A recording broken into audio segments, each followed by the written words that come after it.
This is Alabama Politics with Steve Flowers, an in-depth interview with Alabama's top political newsmakers.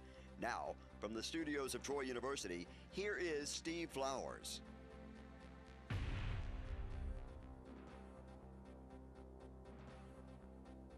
I'm Steve Flowers, and welcome to Alabama Politics. Folks, we're glad to have on our show tonight one of the prettiest and smartest candidates in the state of Alabama, Miss Alice Martin, who hails from North Alabama, and she's been around state politics as a prosecutor for years and years, and she's one of the leading contenders for Attorney General. You know, folks, we got everything on the ballot this year. We've got every statewide race. We got the governor's race. We got lieutenant governor. We got Attorney General. We got treasurer, every seat on the state Supreme Court, every legislative seat. It's not like last year's election, or this year's election, where the Senate was just one race. Alice is one of the most qualified candidates running for Attorney General. It's a 4-year term, and the former Attorney General, Luther Strange, could not have run again anyway because he was term limited out. So Alice, good to have you on the show. Thank you, Steve. It's great to be here. Told y'all Alice was pretty. Y'all seen her before, though. She's a tough prosecutor, though. It's like old Richard Shelby will say. He'll say, Ann may look sweet, Ann Caldwell, who does his book stuff, but she's mean. I ain't saying you mean. I'm just saying you're a tough prosecutor. Everybody likes to hire a mean lawyer. Alice, tell us about yourself. So you were born in Mississippi. Let's don't talk about that much. But your roots, how far back does it go? Well, we can get coming from North Carolina into Madison County, Alabama. So a real smart relative. I was a Howze, H-O-W-Z-E. So they moved into Madison, Alabama. When it was small. In 1818. It was, you know, back then, Alice, you know, Huntsville was about the same size as Troy. Yeah, it was tiny. It was sleepy cotton town before all that stuff happened up there. And your folks, like my folks, and like most people who settled Alabama during that era, they all came from the Carolinas. Yes, that's right. My people came from the Carolinas. That's right. And settled down in this part of the state, around Pike County. And Claire's probably did too. Claire Austin's here with you today. She probably got roots Probably from Carolina. so. Yeah, so we went into farming in Madison County. Then some of them migrated down They into... cotton farm, or do you know? Cotton farm, and then came down into Marion, Alabama. And then during the war, my great-great-great-grandfather ended up over in Mississippi, where my dad bought some farmland after World War II, after he came back. Alice, you know, you can use this line from old Howell Heffin, who probably was a good friend of yours. I knew him. He had the best knack for telling stories. And old Heffin's daddy was a Methodist minister. You know, they moved Methodist ministers around a long time. They do. I'm a Methodist. And they move it. Sometimes they don't move. Like John Ed Madison stays here a long time. They move the good ones. They move them to the bigger churches. That's what they do. But old Heffin's father was a Methodist minister. And by the way, you know, Methodist ministers, a lot of their sons have been in politics. If you go back to a lot of our governors, their parents were Methodist ministers. But old Heffin had been born over in Georgia, like your folks had gone over Mississippi. Right. And old Heffin said, well, my daddy was over there in Georgia doing missionary work among the heathen. You know, Heffin had such a knack for telling stories, Alice, that they'd say he'd sit around the Colbert County Courthouse and just tell stories, and he'd have 50 people just coming around. Helen Keller's a state lawyer. I know that. He had all the big accounts up there. But go back to now. I practiced in Tuscaloosa, but I say now, I was raised in Mississippi, but I got back to Madison County as quick as I could because I married a boy from Huntsville. So both of y'all. Lewis Martin. So he was from there, and we've lived in the Tennessee Valley for 29 years up in Florence. Well, now, you weren't around when Bob Jones was the congressman up there, was you? He was for you, wasn't he? That's right. That's right. The first congressman, Bud Kramer was first one. Flippo, that's right. Flippo from y'all area. Yes, yeah, he lives. Is Flippo still living? He is. I saw him. He looks good. I saw him. He's still doing some lobbying. Is he up in Washington? He sure is. Flippo's a smart guy. Yeah. He was a state senator. He was accountant by profession. Well, he came out of Reynolds, I think. Reynolds, that's right. one of the manufacturers up there. Alice, you know, talking about that, you know, going back to Alabama history, do you know that during that era, when some of us were growing up, Alabama was the most unionized state in the country?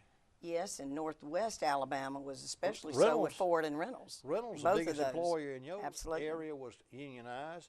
All the TVA workers were unionized. That's right. all three of the big tire plants, Goodrich in Tuscaloosa, Goodyear in Opelika, the big plant in Gadsden, I don't know if it's Goodrich or Goodyear, but it was union. All three of those were unionized. The docks in Mobile were unionized. Right. And the biggest employer in Birmingham, the steel workers, Yeah, were unionized. I know it well. Now, where did you go to undergraduate school? I went to Vanderbilt. Did you? I did. Wow, you smart then. Well, it was a work-study scholarship, and I have my degree in nursing. I heard that. That's right. Yeah. You majored in nursing. Now, I did did. you practice nursing for a while, didn't you? I did. I worked at Vanderbilt Hospital in a psychiatric inpatient adult facility. Were you and your husband married then? No. Before you were married? Yeah, before I was married, and then I came back to go to law school, and I worked as a registered nurse. During law school, I would go out because of my class schedule. I didn't want to work in a hospital, couldn't do those shifts. So I worked as a home health nurse, and I went in and visited elderly patients that were in need of home care. How'd you decide to go to law school? Just got interested in it? You know, my favorite nursing professor was a nurse lawyer, and she said it'd been a really good combination. It is. And they're both helping professions. And I'm a little bossy. And, you know, doctors like to be bossy too, so I decided I better go into a profession where I could be maybe a bossy and get away with it. Alice, you got 3 children, don't you? I do, 3 girls. All girls? Couldn't find a boy.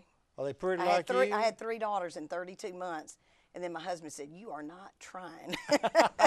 He wanted a boy? He wanted a boy, but he's really happy with these girls, but they are now 25, 26, and 27. I have 2 daughters. I never really had a preference. Yeah. But I'm sort of glad I had girls. I bet you are. I'm close to them. But now let me ask you this. So when did y'all get back to Florence? We've been to Florence for 29 years. We married, it'll be our 29th anniversary this Sunday. Did you practice in a private practice before? I did. Before I married, I met my husband at a wedding in Eufaula. I knew the bride and he knew the groom. And I had practiced and was a federal prosecutor during the Reagan administration and during the Bush 41 administration. So you'd been a prosecutor right out of the bat? Oh, yeah. I was a federal prosecutor starting in 1983 and did white collar and violent crime in Memphis, Tennessee. Oh, before you did? Oh, yeah. I'd practiced law. Out of law school. I'd practiced law for 8 years before I met my husband and moved here. I see. So you were... I was 32 years old, so we were older. And you were in the federal prosecutor's office in Tennessee then? Yes. People don't realize how close Florence is to Tennessee. Oh, it's very close. We commuted dating for several, Did you too know long. all that walking tall stuff up there? I'm very familiar with the walking tall. Tell me some stuff about that. You knew the old Buford Buster? Well, I didn't know him. I've just seen what everybody else has, the movies and the legend, the stories. You know, when I was... That was a tough area up there. It really was. You know, when I was a young man, I worked for old Bill Baxley, and he had 2 buddies up there, Governor, he had a nickname, Governor, and Musgrove. Who was Musgrove? Musgrove was a lawyer up there, and anyway, we go up there, and they all knew old Buford Buster. I bet. They knew all about him. Yeah. It was what was that family? Yeah. Somebody I know up there was real proud they were kin to him. I don't know. I was talking to somebody that was kin to old. Walk tall. Yeah, well, no, there was a family. They were like a mafia up there, you know. Yeah. He broke up, bootlegging and everything. Yeah, well, you know, I live in Lauderdale County. It's right on the line. We border Mississippi and Tennessee, and that was right over the line, a lot of that So you came into private practice in Florence then? Came into private practice because there wasn't a Department of Justice to join up there. I worked with Almond McAllister, Ash, Backus, and Tanner. That was old Justice Almond's firm. So worked up... In Birmingham or Florence? No, it was over in Tuscumbia, right down the street from Heflin's office. So I was up there. Tom and I are contemporaries. Yes. We went to school together. Well, he's still practicing, of course. So I then became a municipal judge for the city of Florence. That was a lot of fun because it's very much like the show Night Court. It's funny, funny the excuses people will come up with. And then Bob James appointed me, and I became a circuit court judge in 1997. So you were a circuit judge? I was. In your area up there? I was. Well, I did not know that. You've been a circuit judge and a prosecutor. I have. Well, But, Lord, that's a great experience. You've been a circuit judge. I was. Now, I didn't get elected because of that union issue you mentioned. You know, that was solid Democrat. And I know. Governor James said, Alice, I won't hold you to run as a Republican because there was only 32% of the vote. In fact, my courthouse didn't switch until last year. Yeah. We only elected a countywide Republican, I believe, in 2012. And I said, well, Governor James, I'd rather run as a Republican and lose than run as a Democrat and win because I've been a lifelong Republican. So you've been a Republican the whole time? Ever since. Never changed jerseys. That's great. Yeah. Well, now, let me ask you this. So then you went to be a prosecutor after being a circuit judge? That's right. I was circuit judge until 1999. And then, of course, we had the Republicans come back in with Bush, 43.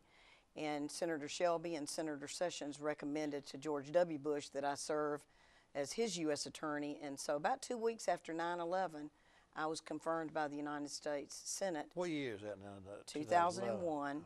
And so I served as a U.S. attorney from 2001 to 2009, and that had me as the top federal law enforcement officer for the top 31 counties of Alabama. People don't realize that. That's a big circuit up there. Yeah, it is big. It's 60% of Alabama's population. 60% of the population. Right. And you were the U.S. attorney for the Northern District of Alabama Right. for 8 years. Yeah. Boy, you had some high-profile cases during that time. Tell me about some of them. Let's Yeah. talk about those. Talk about Scrushy and all that. Help us Right. out. Let's talk about all of them. Well, you know, and first of all, I stand on the shoulders of a lot of good men and women that are prosecutors and the paralegals and the secretaries, all those people that made it a team effort.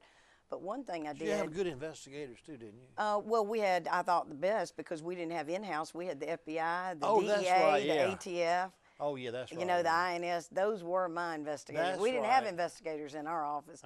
We had, I think, the best. And we That's right. obviously worked collaboratively with state and local. But I came in, and in Alabama, even then I knew, because I'd been a resident here, that we had an issue with some corruption. Every state does.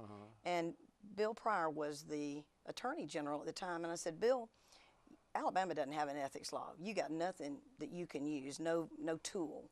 And I said, we've got great laws in the federal system. I got wire fraud, mail fraud, conspiracy. We can do wiretaps. Let's work together. And we formed the North Alabama Public Corruption Task Force. And one thing that I like to point out is that in doing so, had 140 elected or appointed officials or contractors convicted between 2002 and 2009. So some of the ones that really did, I think, make a big difference in Birmingham, Jefferson County, you know, those people have ungodly rate that they pay for their sewer. Oh, I today, know because of that. Because of that huge overrun. Well, why did the sewer system cost so much? Well, there was unholy bid rigging, bid rotation. So we convicted, I think it was about 17 people in that, including 4 of the Jefferson County commissioners, and 2 were Republican, 2 were Democrats. Mayor Langford, of course, was a county commissioner at the time. He was convicted, and we convicted a lot of those contractors. Yeah. And then, you know, there used to be a big problem in Alabama with the double dipping into post-secondary. And when we learned of some issues going on with a representative in the fire college involving Chancellor Roy Johnson, we looked into the post-secondary and convicted Chancellor Roy Johnson, convicted, I think, 2 or 3 college presidents, a couple of lawmakers. You know, up in my area, Sue Schmitz was convicted. Yeah, that's right. So I think there were 21 convictions out of that. So it made a difference from, you know, from the local court to the head of a college system. Alice, all of it matters. Going back to that first one you're talking about when Langford and all that stuff. Yes. You know, those people in Jefferson County are you know, that really was bad because they're going to pay high sewer rates the rest of their life up there. They estimate about 40 years. Yeah, and all for people in the environmental works that wanted to have their driveway paved. And Langford, it was flashy suits and bling. You know, How did y'all learn about that to begin with? Did somebody bring it to y'all? Or what? yeah, it had been brought in. Some complaints were brought in. It was funny, when I came in as U.S. Attorney, it had been in the office open for over almost 2 years. And I came in and met with the attorney. I looked at all the open files, and they said, well, I think there's not a case here. We're going to close it. I think we should close it. And I said, well, I'm going to talk to the agents first, because I always talk to my investigators first. Talked to the investigators. They said, no, we think there's a good case here. And I went back to the prosecutor, and he said, no, we ought to close it. And I said, no, I think what I need is a tougher prosecutor. I don't think you're the right man for the job. And I got a different team on that, and it led to all that prosecution, conviction of a number of the contractors and various people that were selling that expensive pipe out. You know, they were just flat out opening the bids, finding out who was the low bidder, manipulating it. You're going to win this contract, I'm going to win this contract. And all the while, you know, the politicians are putting money in their pocket, and it's costing the taxpayers, they say, for the next 40 years. Yeah. Now go back to the other one that you just mentioned about But talk about the Health South thing. Yeah, Health South was very interesting because it started, Health South, from the day they went public, being traded, they never reported true numbers. The whole time. Never reported true numbers. It was crooked from the beginning. Crooked from the beginning. I did A not. good idea, but it was crooked from the beginning. They were manipulating their accounting. And that came about because there was the stock price dropped and some people sold their shares, insiders. So they were being investigated for insider trading. We had a grand jury subpoena that was issued to some of the insiders that had traded, and one of them, quite frankly, just got nervous and came in and said, I want to cut a deal, and I can tell you about an accounting fraud. Ended up being a $2.8 billion accounting fraud. Did the government recover many of that stuff of those? You know what's so sad about it? That's worse than robbing a bank, because It is. the bank's got insurance. That's right. But you lied to the SEC about your company's worth this much and makes this much. You got widows and orphans buying that stock and people for their retirement. You do. It's ruined their life. There were a lot of people in Birmingham that invested in Health South, and when the bottom falls out and they actually removed it from the market, they halted trading on that, then they have no way to recover.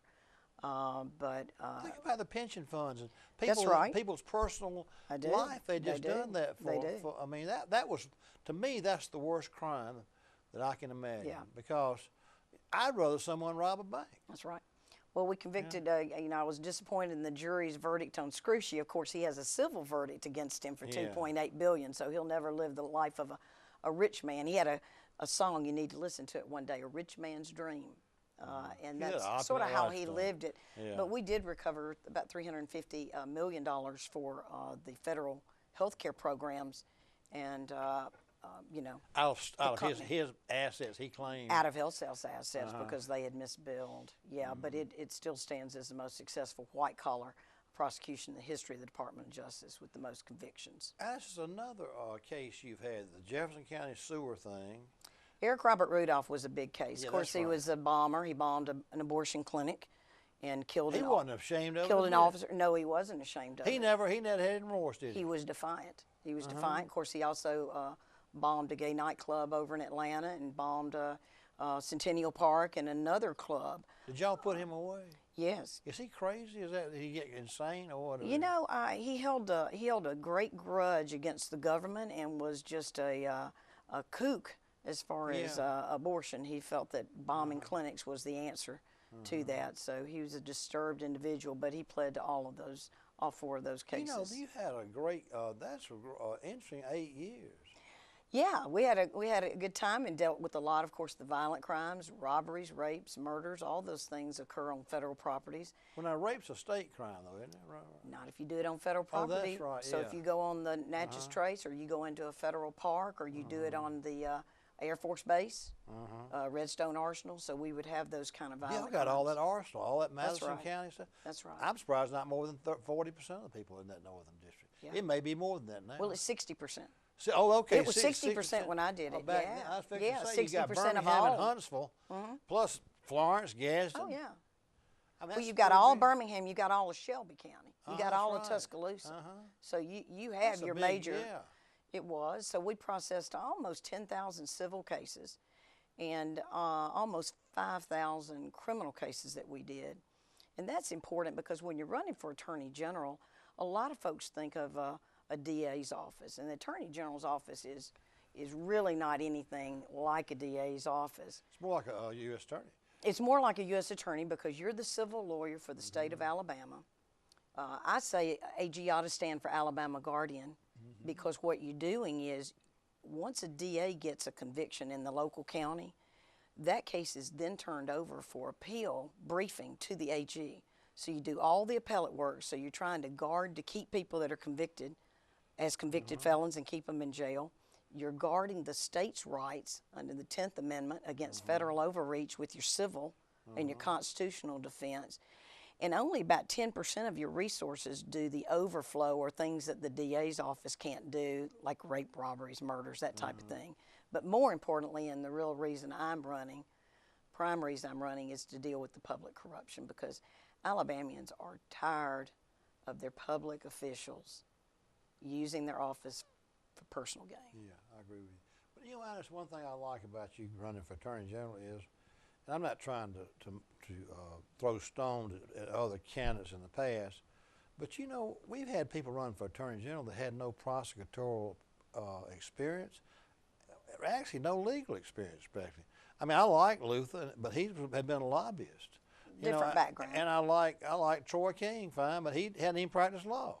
People have run for that office as a stepping stone or just to run for statewide office. Right. But you're running for it for the right reason. You're a professional prosecutor. Well, and that's what the job is. Yeah. And you've run an office before. Yeah. I've run an office, and that's important because you're not going to get in there and try every case yourself. But for 25 years, I served as a state, local, or federal prosecutor because I've also been in the AG's office. I ran it from 2015 until, I came back into public service in 2015 because Hubbard was under indictment. Yeah. And I wanted to help that team to succeed. I remember seeing you over there, and I didn't go over that much. But That's why I saw you. came back in. And then I was running the Bentley investigation until there was the change of General Strange to the Senate, and then the AG, then the governor appointed an AG, and that's when I decided to get out and run for this office and try to make a difference for my state in those matters. You know, everybody talks like we've got one of the best prosecutors that's I not want to use the word bureaucrat, but a professional in-house in Hart.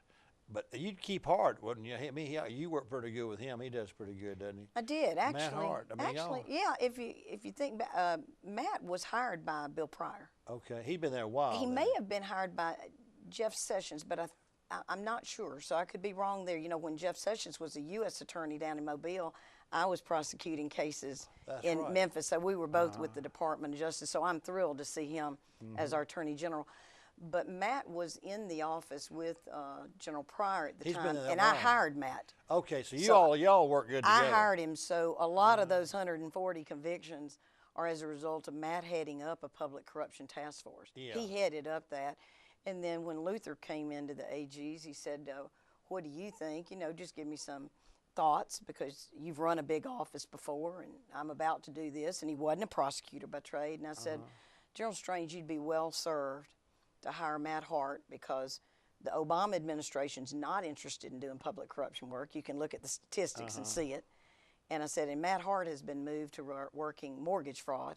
Is that what he was doing? He'd been moved there, and I said, I think he'd enjoy getting back in to doing what he has a special passion and skill set for doing. And so he hired him, and of course, the Hubbard prosecution, I think, was a prime example. But even cases like the mayor of Moses, who had been slapped on the wrist before for corrupt actions, he just got prosecuted again, but this time he's going to go to jail. Imagine a small town like Moses that's pretty poor, right? Yeah. A lot of our towns are, and I'm from a town of 350 people.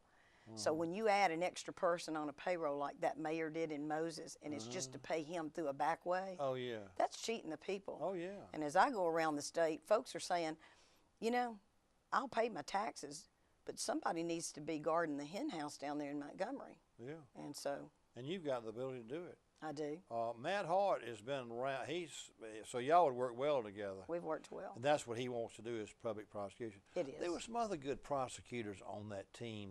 There was a young prosecutor that made a closing argument I thought was pretty impressive. I imagine that was Mr. Duffy. Yeah, that's yes, right. That's very right. impressive. Yeah, he's still over there. He is still over there. And so he wants to kind of do what Matt Hart's doing Yeah, now. yeah. You got some good people over there. They've got a good unit, and when I joined, Matt and Mike Duffy were the only two prosecutors, and I said, you know, you can't go up against a big team and the Speaker of the House with just two folks and a wonderful acting Attorney General, you know, on that case. But I said, we need more people, and we moved 4 people. I recruited and outside prosecutors and inside and added 4 more prosecutors to that division. Alice, some of you will. We only got about 2 minutes left. Okay. What do you first of all, do you see a major class action thing like Luther had the BP thing? Yes. When he went in to work on, and he did a good job on it, I think. But that, and obviously you're qualified. You talk about why you'd be better for Attorney General, and if you see anything that you see looming is the opioid thing, could it be a class action suit or something like that? What do you see the Right. major big issue that y'all may want to prosecute besides public prosecution? Right. Well, you know, already the attorneys generals, Republican and Democrats, are lining up in a multi-state lawsuit against the distributors of the opioids, and that's all well and good, just like they did on tobacco. Yeah. And you know, people don't realize that tons of money, I think it's over $50 million a year, still comes into Alabama in perpetuity. It's based on the amount of your For tobacco tobacco. sales for tobacco. But that hadn't stopped people from smoking. When's the last time you saw an anti-smoking ad? And some of it was supposed to have been used for that. So that's all well and good. But you know, being a nurse, what I'm more stuck on is the fact that in Alabama, we have the most prescriptions written per capita of any state in the nation. There's 1.7 active prescriptions for every man, woman, and child in Alabama for an opioid. So you're going to prosecute that? Well, what I say is we need to talk about preventing it, because the statistics show if you take opioids for more than 30 days supply, 40% of people become addicted. So we 40%? 40%. And in Alabama, we have I'm glad to know how to take those things. I know. So probably be hooked I on 'em. want to make sure, and I'm happy that I lobbied last year for physicians to start having education that requires the licensing board to have physicians take a class on prescribing habits. Do we have to have so many opioids coming out in Alabama? You think know? we're worse than most states? Well, we are. We are. DEA says we are. Not just per capita, just to mean all We're just, and before that it was 2 point something. So I think we need to look at many things, and it's not a whack-a-mole. We cannot prosecute ourselves out of the drug war. We hadn't prosecuted ourselves out of cocaine, crack, marijuana, or anything else. We got to talk about prevention, you know, being smarter about putting people on it, because it generally starts in the 30s to 50-year-olds that are having tennis elbow surgery, shoulders, elbow, that kind of thing. We need to talk about preventing. Then we need more resources for addiction treating in Alabama. So you can go out and sue the drug companies all day long. You're not going to solve your problems. We didn't solve tobacco by suing the industry. So I want to look at something a little more holistic than that. Well, Alice, our time's up. Folks, our guest tonight's been Alice Martin, one of the leading candidates for Attorney General of Alabama this year, one of the well-qualified candidates. We thank Alice for being with us. And the primaries are right here upon us, y'all. And thank you for watching. Hope you can hear me again next week for This Week in Alabama Politics. Steve, thank you.